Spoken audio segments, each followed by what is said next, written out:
สบายดีพี่น้องมาสิบอกคือถูกพังบ่จะพังบ่คือขึ้นอันนั้นเลยขึ้นเดินตัดอันกกไม้อันนี้เลย เอาขี่ละไอ้เจ้าเอามาใส่จาน มันหมดได้หมดซ้ำนี่ได้ บักเม่เก็บถิ่มคันว่านั่น เดี๋ยวแม่นเว้มันเก็บทิ้งอันน่ะเท่าหน้าเลยอันไปเฮือนข่อยเนาะไปหาบักเตออยู่เฮือนไม่เท้าพอบักเตอมันอยู่เฮือนไม่เท้าเลยไปแลบัดนี้ลุงวัด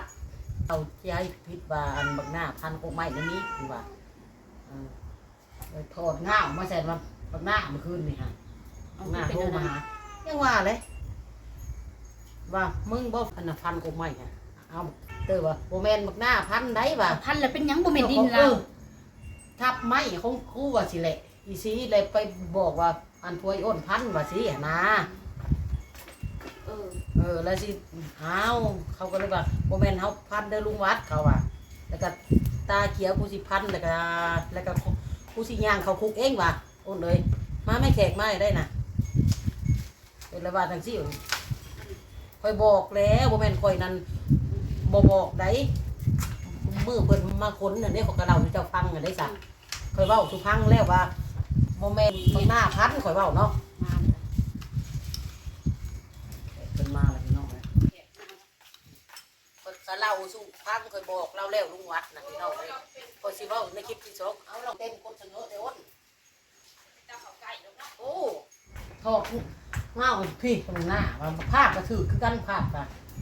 ตาเขียวจะลาบเขาไปเล่นในน้ำบักเตอร์เขาสิบอกหันแล้วว่าจะเว้า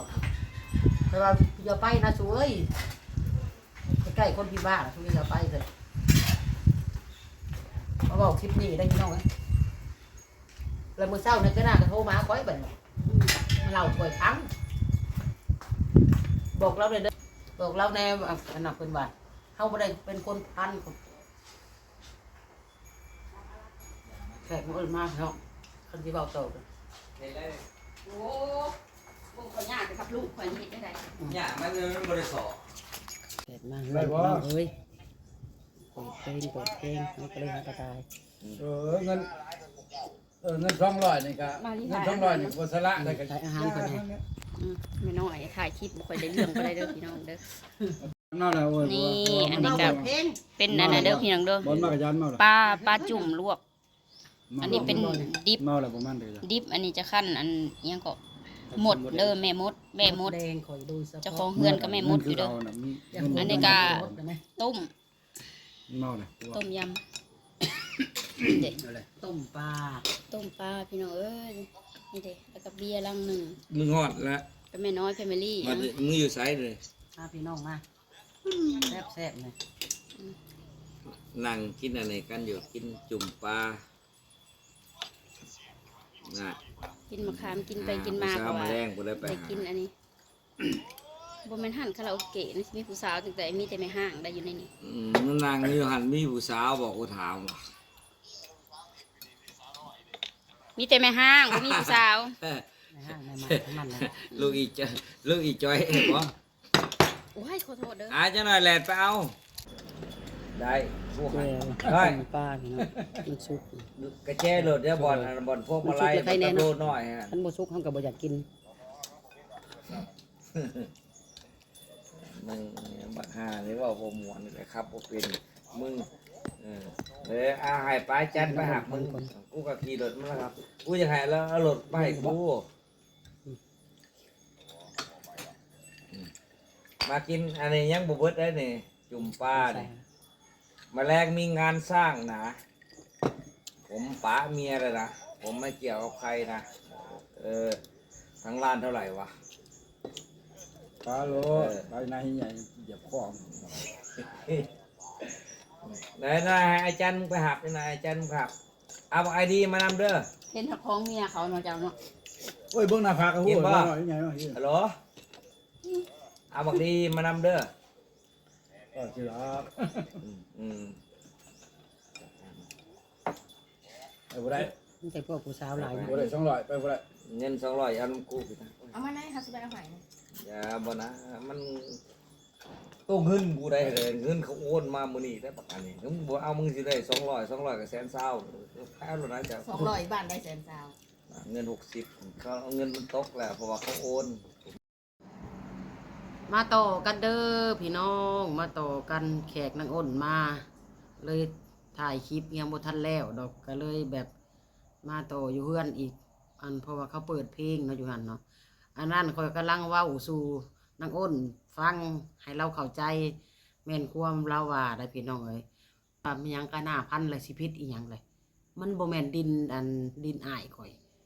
แม่นอยู่ดินข่อยขายให้เขาแล้ว ดินของคนอื่นแล้วเขาเป็นเจ้าของดินเขามาพันเองหนาก็มันถือคนอ้นเว้าคอยบ่ได้เว้าให้นี่คอยไปอ่านเบิ่งคอมเมนต์เนาะคอมเมนต์คอยนี่เด้อคอยไปอ่านเบิ่งคอมเมนต์คลิปคอยให้นะพี่น้องเบิ่งเด้อคนพี่บ้านั่นละแม่น้อยต้องบอกพี่เจ้าให้เข้าใจโอ้ยอันนี้คอยก็บอกเราเลยเด้อบ่แม่นคอยบ่บอกเราคอยบอกเราแล้วเรามา2 เทื่อเรามาคนใหม่หั่นเด้เนาะคอยเลยบอกแล้วคือคอยเว้าให้ฟังอยู่ในคลิปแรกเลยเนาะอันน่ะเพิ่นมาเลยเพิ่นก็เฮ็ดหน้าคึมตาเขียวข่อยก็ยังเว้าอยู่ตาเขียวแล้วก็หายฮอดอันนั้นพอวันได้พี่น้องเอ้ยเขียวใส่พอวันได้แล้วก็ไผมาพันไม่พันตอบเพิ่นว่าอู้ยินข่าวว่าพวยอดมาพันเพิ่นว่าจังซี่ข่อยว่าเอาคันบักหน้ามันพันอีหลีเลยมันผิดอีหยังล่ะดินมึงสะบอกข่อยว่าดินเขาเจ้าของดินเขากับพันเองเขาอะไรวัดเขาเว้าเนาะไผเว้าสุพังว่าอันบักหน้าพันข่อยละว่าสิเนาะบักหน้ามันบ่ได้ฟันเด้ออันเขาพันเองเขาทับไม่ทับต่อกูก็บ่บอกกูเนาะว่าสินะคอยว่าเอาคอยบอกอีแม่ไปหลายรอบแล้วให้มาค้นออกเด้อไม่เด้อลุงวัดเด้อคอยก็บอกเล่าสิแจ้งให้เราฟังให้เราเข้าใจแล้วคอยคิดว่าเราน่ะเข้าใจแล้วพี่น้องเอ้ยเรายังบ่ยอมอยู่บาดนี้เรายังห่างกะหน้าอยู่แล้วก็มีคอมเมนต์ว่าอันนี้นี่แม่นคมเราเว้าได้นี่คอมเมนต์เนาะอ่านซื่อๆเด้อบ่ได้เว้าใส่เด้อพี่น้องเด้อสวัสดีค่ะแม่น้อยไม่ถือสาได้ไงถ้าโดนฟันคอก็ตายแล้วว่าหมดโอกาสจะอยู่บนโลกนี้ แม่นความเจ้าเนาะแม่นความคนทำมันก็ต้องถือซาบ่ถือซาได้จะได้ถ้าว่าถืออันพันก็ต้องแม่นตายบ่มีโอกาสได้อยู่บนโลกนี้ถูกต้องคอมเมนต์แล้วเว้าถูกต้องแม่นความคอยบอกอนักกะหน้าแล้วว่าบ่ต้องไปใกล้ลาวเนาะมาเล่นพี่ซะบ่ต้องไปหาไอ้เตอร์ร้านข่อยก็มาร้านข่อยแล้วก็เว้าได้เมื่อคืนนี่เรานี่ก็เว้าว่าอนักกะหน้าบ่ได้เฮ็ดแล้วก็สั่งสอนลุงวัดต่อเด้บัดนี้ฮะถามร้านเมื่อคืนนี่ได้พี่น้องเอ้ยสิว่าแนวใดซะพี่น้องเอ้ยข่อยก็บ่จักแนวสิว่าเขาก็บอกแล้วอ้ายข่อยน่ะพี่ชายข่อยน่ะข่อยบอกแล้วข่อยเตือนแล้วเราบ่พังความไผเราไปฮู้เราไปฮู้เราเราบ่ได้สนว่าพระสนจัวมันหยังหมดเราผัดคนแนวนั้นนะพี่น้องเราว่าถ้าโดนพันบ่อยถือซาได้ใดคอขาดก็ตายเลยบ่มีโอกาสอยู่ในโลกนี้แม่นถูกต้องอันนี้โพดโรคจิตคนข้างยาบ่แม่นเด้อเราบ่ได้สูบยาบ้าเด้ออ้ายข่อยเด้อพี่น้องเด้อเราบ่แม่นคนสูบยาบ้าเด้อเราเป็นลมสักซื่อๆแล้วเราสักหลายเส้นเอ็นเรามันผิดผลมีหยังนี่แหละข่อยก็บ่ฮู้ดอกพี่น้องเอ้ยไผก็สร้างคันเพิ่นหายนี่เพิ่นตาเขียวจับมีดจักง้าวจักไล่พันได้พี่น้องเอ้ยข่อยบอกว่าหน้าเอ้ยบ่ต้องไปใกล้เด้อมาพี่เขาจักเล่นแหละบ่ต้องไปใกล้โทไอเตอร์นั่นมาเล่นพี่เมื่อคืนที่เขาก็มาเล่นพี่แม่นความเลยคนโบเต็มแหงเป็นตาย่านถือแม่นคนโบเต็มแหงเป็นตาย่านถูกต้องเอาคนดีเขาก็ต้องหลีกได้พี่น้องเลยโมแม่นเขาสิลูเขาหาเขาโบได้คนยังว่าคนที่พิษคือนางแม่นถูกต้องอายุแย่คนมันน่ะเนาะมันก็บ่ถึกเลยพี่น้องเอ้ยเจ้าโบหูหยังกะว่าให้การหน้าไปก่อนละเนาะเอาอันนี้ค่อยรันบ่ได้ว่าให้เล่าเด้อพี่น้องเด้อค่อยบ่ได้ว่าการหน้าอะไรนี่นะค่อยว่าให้อ้ายค่อยได้นี่ได้คลิปนี่นะค่อยเว้าให้อ้ายค่อยคลิปนี่นั่นค่อยทันบ่ได้เว้าให้การหน้านี่เด้เพิ่นคอมเมนต์มาว่าค่อยว่าการหน้าว่าค่อยบ่ได้ว่าให้เล่าเด้อ คอยสิว่าให้เราเฮ็ดพิซซ่าของเราบ่ได้เฮ็ดหยังผิดก็น่านั่นอ้ายคอยไปเลยผิดพี่น้องเอ้ยว่าสิซะทำไมแม่น้อยโอ้ยนี่จ้ะบ่อ่านเลยคนละส่วนกันอันนี้แนวนั้นได้พี่น้องเรื่องราวมันนะเล่าให้นักอ้นฟังก็ยังบ่จบซ้ำได้แขกเพิ่นมาอันแขกเพิ่นมาเลี้ยงเหล้าเลี้ยงเบียร์เขาเลยว่าหยุดก่อนเขาเลยมาตายอยู่เพื่อนอีกนะเหล้าสุพังนักอ้นแล้วก็เอาอันนั้นถามว่าพันธุ์อิลิกสิพิษยังเลยบ่แม่นดินเราความนักอ้นเว้าได้บัดนี้อันคลิปนั่นนะข่อยเขาบ่ได้เว้าสักหน้าเด้อพี่น้องเด้อข่อยเว้าใส่อ้ายข่อยเด้ออันนี้นั่นขอชี้แจงแน่ขออธิบายแน่ก็แม่นความ FC เพิ่นคอมเมนต์มาอยู่เพิ่นคอมเมนต์ว่าคนบ่เต็มแหละแห่งเป็นตาย่านเนาะเฮาคนดีนี่ก็หลีกเอาซาข่อยว่าเมื่อเฮือนให้เราเห็นหน้าแค่หน่อยเราสิพันคออีหลีใดหนนะเฮาก็บ่ได้ตีกันหน้าใดเราก็บ่ได้ฮู้อีโนอีนี่พี่สังเลยแล้วก็หน้าก็เราบ่ฮู้เลยแหละพี่น้องเราก็เมื่อหาเสี่ยวและเสี่ยวเตอเพิ่นอยู่เฮือนในได้จ้ะลุงวัดก็อยู่หั่นและบัดนี้